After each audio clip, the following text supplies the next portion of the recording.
మీరెప్పుడైనా గమనించారా? ఇంట్లో పెళ్లి సందడి మొదలైతే ఫస్ట్ పెళ్లి కూతురు చీర గురించే ఆలోచిస్తారు. ఆమె ఏ రంగు చీర కట్టాలి, ఏ చీర పైకి ఏ నగలు కొనాలి అని ఇంట్లో పెద్ద చర్చలు జరుపుతారు. కానీ ఒక్కసారైనా పెళ్లి కొడుకు ఏ డ్రెస్ కొనాలి, ఏ డ్రెస్లో అతను బాగుంటాడు అని ఆలోచించే వాళ్ళు ఎంతమంది ఉన్నారు చెప్పండి. 90స్లో అసలు పెళ్లి కొడుకు డ్రెస్సును పట్టించుకున్న వాళ్లే కాదు. ఓ సూటు లేదంటే పంచ కొంటే పని అయిపోతుంది అనుకునేవారు. పెళ్లి కొడుకు ప్రత్యేక అలంకరణ ఎందుకు అన్నది అప్పటి మన వాళ్ళ ఆలోచన. కానీ ఇదే 90స్లో ఓ కుర్రాడు పెళ్లి కొడుకు గురించి ఆలోచించాడు.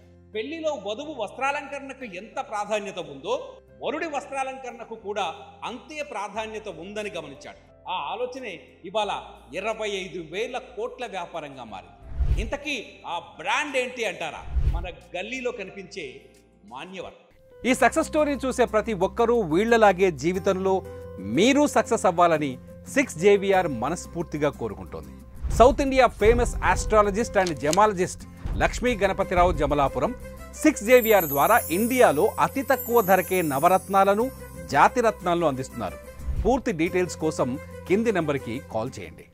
రవి మోడీ తండ్రి కోల్కతా వీధుల్లో ఓ బట్టల షాపు యజమాని. లాభం లేకుండా, నష్టం రాకుండా దందా బాగానే నడిచేది.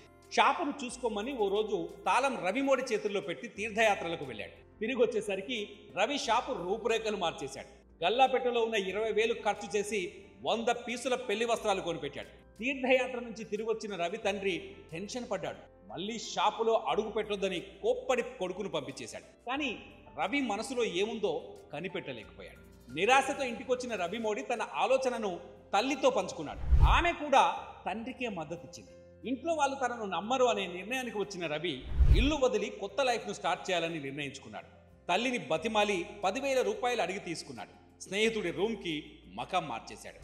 అందరూ అనుకున్నారు వీడు బాగుపడడు అని. కానీ రవికి మాత్రం తెలుసు తన మనసులో ఉన్న ఆలోచన వీళ్ళందరికీ ఏదో ఒకరోజు గట్టి సమాధానం చెబుతుందని. స్నేహితుడి గదిలో ఉంటూ తన డ్రీమ్ ప్రాజెక్టుకు ప్రాణం పోయటం మొదలుపెట్టాడు. తల్లి దగ్గర తెచ్చుకున్న 10,000 రూపాయలతో ప్రయోగం స్టార్ట్ చేశాడు. పెళ్లిలో వధువుకు సరిసమానంగా వరుడికి కూడా ఓ డ్రెస్సు ఉండాలని నిర్ణయించుకున్న రవి మోడీ ఆ డ్రెస్సులు కుట్టడానికి కావలసిన మెటీరియల్ కొన్నాడు. గల్లీలోనే ఓ టైలర్ను పట్టుకొని తన మనసులో ఉన్న విధంగా ఓ కుర్తా పైజామా డిజైన్ చేసి కుట్టించాడు. ఫస్ట్ ప్రయోగం సక్సెస్ అయినట్టే అనిపించింది. టైలర్కు, స్నేహితులకు ఆ డ్రెస్ చాలా బాగా నచ్చింది. కానీ ఆ డ్రెస్సును ఎక్కడ అమ్మాలో, ఎలా అమ్మాలో మనోడికి తట్టలేదు. ప్రోడక్ట్ చేతిలోకి వచ్చింది. అది సక్సెస్ అయ్యే అవకాశం కనిపించింది. మరి మార్కెటింగ్ సంగతి ఏంటి? ముందు తనను ఎవరు నమ్ముతారు? తన దగ్గర ఈ డ్రెస్సును కొని షాపులో పెట్టుకోవడానికి ఎవరు డబ్బులు ఇస్తారు? దీనికి రవి ఓ చిన్న ప్లాన్ చేశాడు. తను తయారు చేసిన మొదటి కుర్తాను ఓ తెలిసిన వారి దుకాణంలో పెట్టాడు. అది అమ్ముడయ్యాకే డబ్బులు ఇవ్వండి అని చెప్పాడు.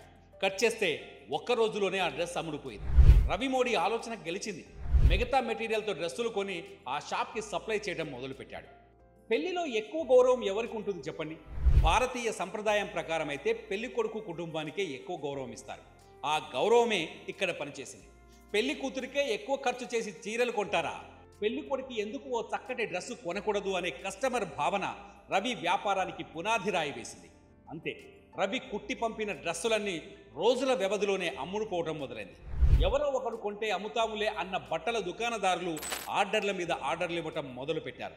ఒక్క టైలర్తో మొదలైన పెళ్లి కొడుకు డిజైన్ కుర్తాల అమ్మకం కొద్ది రోజుల్లోనే 10ల సంఖ్యలో ఉద్యోగుల్ని పెట్టుకునే స్థాయికి చేరింది. డ్రెస్సులు కుడుతున్నాడు, షాపులకు అందజేస్తున్నాడు. సరే, ఇక్కడితో ఆగిపోదామా? మళ్ళీ రవి మోడీలో కొత్త ఆలోచన. కొందరు పెళ్లి కొడుకులు తమకు ఇష్టమైన రంగులు, మోడలను తెచ్చి మరీ రవి మోడీతో కుట్టించుకొని వెళ్ళటం మొదలుపెట్టారు. ఎక్కువ కష్టం చేసి తక్కువ లాభం తీసుకుంటే అది వ్యాపారం ఎలా అవుతుంది? మనం చేసే పనికి తగినంత లాభం వచ్చినప్పుడే ఆ బిజినెస్ ముందుకు నడుస్తుంది. రవి ఫార్ములా వర్కౌట్ అయింది. కానీ అతని బిజినెస్ మోడల్ మాత్రం కుదురుకోలేదు. రవి డ్రెస్సులు కుట్టి షాపులకు పంపితే అవి అమ్ముడుపోయాకే షాపుల నుంచి డబ్బులు చేతికొచ్చేవి. దీంతో రవికి ముడిసరకు కొనటం, సిబ్బందికి జీతాలు చెల్లించడం ఇబ్బందిగా మారిపోయింది. డబ్బు రొటేట్ కాక మళ్ళీ వెనకబడిపోతానేమో అనే భయం అతన్ని వెంటాడింది. సరిగ్గా ఇదే టైంలో మరో ఐడియా మెరిసింది. గుర్తుపెట్టుకోండి, మనం ఒక పని చేసేటప్పుడు ఇక చాలు అని ఒకసారి మనసులో తలుచుకున్నామా, అక్కడే మన ప్రయాణం ఆగిపోతుంది. దానికి రవి మోడీకి కావాల్సినంత పని ఉంది. కానీ తను కోరుకున్న లాభం దొరకలేదు. తను డ్రెస్సులను అమ్మేదారులను మార్చాలి అనుకున్నాడు. తన తయారీ విభాగానికి ఓ పేరు పెట్టాలని భావించాడు. అనుకున్నదే తడవుగా తన కొడుకు వేదాంత్ పేరుతో తన వ్యాపారానికి వేదాంత్ ఫ్యాషన్ అనే పేరును ఖరారు చేశాడు. ఆ తర్వాత మరో స్టెప్ తీసుకున్నాడు. తను నేరుగా షాపులకు సరుకు సరఫరా చేసే కంటే మధ్యలో మరో డీలర్ను పెట్టుకోవాలనుకున్నాడు. అలా కోల్కతాలో ఫేమస్ అయిన విశాల్ మెగా మార్ట్ను పట్టుకున్నాడు. చూడండి, తయారీదారుడికి వినియోగదారుడికి మధ్య ఎంతమంది వస్తే అంతమంది లాభాన్ని చూసుకుంటాడు. అప్పుడు ఏమవుతుంది? తయారీదారుడికి లాభం తగ్గుతుంది, కొనుగోలుదారుడికి ధర పెరుగుతుంది. సరిగ్గా ఇదే ఆలోచన రవి మోడీ మదిలో మెరిసింది. నో, ఇలా అయితే లాభం లేదు, వాళ్లకు వీళ్లకు సరుకు పంపే కంటే మనమే సొంత దుకాణం పెడదామనే నిర్ణయానికి వచ్చాడు. అలా పుట్టిన ఆలోచనే ఇవాళ మనం చూస్తున్న మాన్యవర్ షోరూమ్. 2002లో తొలిసారి భువనేశ్వర్లో తన సొంత షాప్ ఓపెన్ చేశాడు. ఆ షాప్కి పేరు కావాలి కదా, ఏ పేరు పెడితే బాగుంటుంది అని ఆలోచించాడు. పెళ్లి ఏదైనా సరే అందులో పెళ్లి కొడుకే గౌరవం ఎక్కువ కదా, అందుకే మాన్యవర్ అనే పేరును ఎంచుకున్నాడు. భువనేశ్వర్లో పెట్టిన షాప్ ఊహించని విధంగా విజయం సాధించింది. 90స్లో మోడర్న్ డ్రెస్సులు వేసిన పెళ్లి కుమారులు మాన్యవర్ వచ్చిన తర్వాత పురాణ కాలంలో మన రాజులు వేసుకున్న సంప్రదాయ దుస్తులు వేయటం మొదలుపెట్టారు. ఇక్కడ విచిత్రం ఏంటంటే హిందువుల పెళ్ళైనా ముస్లింల పెళ్ళైనా ఆ పెళ్లి కొడుకు మాన్యవర్లో షాపింగ్ చేయాల్సిందే. వేదాంత ఫ్యాషన్స్ మార్కెట్లోకి వెళ్ళాయి. భువనేశ్వర్లో షాప్ సక్సెస్, కానీ ఆ దుకాణాలను ఇతర ప్రాంతాలకు విస్తరించాలంటే మళ్ళీ ప్రశ్న మొదలైంది. ఇక్కడ రవి మోడీ ఎంచుకున్న మోడల్ ఏంటో తెలుసా? Franchise system. అవును, ఎవరైనా పెట్టుబడి పెట్టగలిగే వారుంటే వాళ్ళకి వేదాంత ఫ్యాషన్స్ మాన్యవర్ షాప్ పెట్టిస్తుందని ప్రచారం చేశారు. ఆ ప్రకటన అనేక మంది ఔత్సాహికులను ఆకర్షించింది. భువనేశ్వర్లో మొదలైన మాన్యవర్ షోరూమ్ ఇప్పుడు భారతదేశంలోని 228 ప్రముఖ నగరాల్లో 590 షోరూంలకు చేరింది. ఇండియాలోనే కాదు, అమెరికా, యుఏఈలో కూడా 13 స్టోర్లు వెలిశాయి. ఇండియన్ కల్చర్ ఇష్టపడే వాళ్ళకి మాన్యవర్ వెడ్డింగ్ డెస్టినేషన్ అయింది.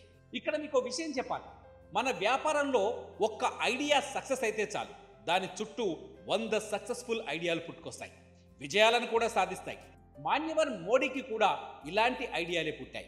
కేవలం పెళ్లి కొడుకుల డ్రెస్సులకే పరిమితమైందనుకున్న మాన్యవర్లో ఇప్పుడు పెళ్లి కుమార్తెలకు కూడా ఖరీదైన దుస్తులను తయారు చేసి అమ్ముతున్నారు. ధనవంతులకే పరిమితమైందనే ప్రచారం రావడంతో మిడిల్ క్లాస్ వాళ్ళకి కూడా అందుబాటులో ఉండే విధంగా మంథన్ బ్రాండ్ పేరుతో తక్కువ ధరకు దుస్తులను అందిస్తున్నారు.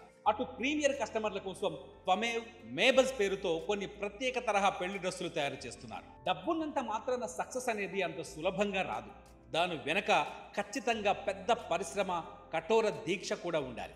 రవి మోడీ తన కథలో తండ్రి కోపడ్డ విషయాన్ని పెద్దగా చెబుతారు, కానీ అదే తండ్రి ఆ తర్వాత తనను మెచ్చుకున్న రోజును మాత్రం చాలా చిన్నగా చెబుతాడు. ఎందుకంటే తన తండ్రి తీర్థయాత్రలకు వెళ్ళిన తర్వాత తను ఆర్డర్ చేసి తెచ్చిన 100 పెళ్లి డ్రెస్సుల్లో 80 డ్రెస్సులు అమ్ముడుపోయాయి. ఈ విషయాన్ని కొంతకాలం తర్వాత తన తండ్రే ఒప్పుకున్నాడని చెప్పుకొస్తాడు. ఇప్పుడు మాన్యవర్ వ్యాపారం మొత్తం విలువ 25,000 కోట్లు. తన కొడుకు వేదాంత్ పేరు తనకు బాగా కలిసొచ్చిందని చెబుతాడు రవి మోడీ. రవి మోడీ నుంచి మనం నేర్చుకోవాల్సిన పాయింట్ ఒకటే, వ్యాపారానికి పెట్టుబడి డబ్బు కానే కాదు, ఎప్పటికైనా ఆలోచనే అని. మరి మీరేమంటారు? ఈ వీడియో కింద కామెంట్ చేయండి.